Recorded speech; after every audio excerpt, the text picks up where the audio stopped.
Kapasitas kalorimeter.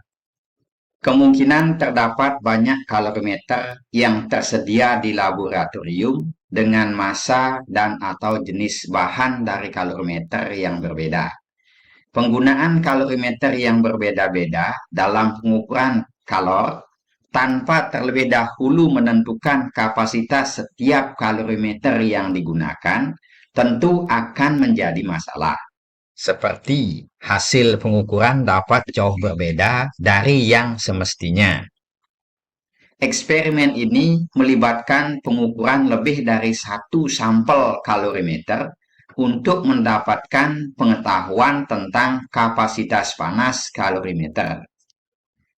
Pengukuran kapasitas panas setiap sampel kalorimeter melibatkan tahapan berikut.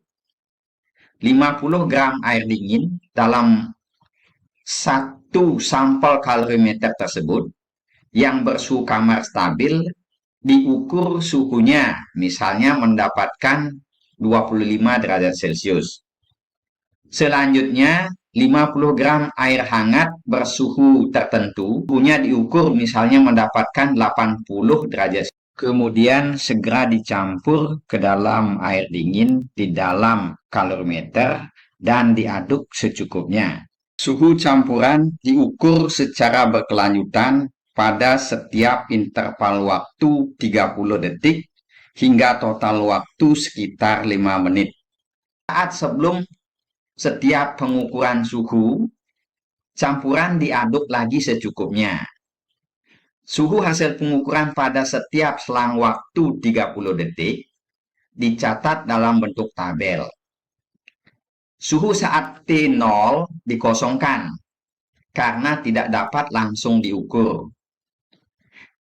Data disajikan dalam bentuk grafik, yakni plot pencaran semua titik-titik harga atau tinggi suhu hasil pengukuran pada posisi vertikal sejajar sumbu Y, mengikuti skala suhu untuk setiap interval waktu 30 detik berkelanjutan sesuai dengan skala waktu pada sumbu X. Kemudian ditarik sebuah garis lurus yang terdekat dengan sebaran titik-titik data suhu dengan prinsip total simpangan terkecil hingga memotong sumbu Y untuk memperoleh suhu ideal campuran di titik 0. Suhu pencampuran air dingin dan air hangat lebih tepat untuk perhitungan pertukaran panas dalam penerapan Black Principle, asas Black, adalah harga suhu di sumbu Y yang dipotong oleh grafik garis lurus dari data hasil pengukuran tersebut. Pengukuran kapasitas sampel kalorimeter yang lain dilakukan dengan prosedur yang sama hingga mendapatkan suhu campuran pada titik potong garis lurus pada sumbu Y. Kemudian kapasitas setiap kalorimeter ditentukan dengan perhitungan sesuai dengan Black Principle seperti dalam format lembar kerja.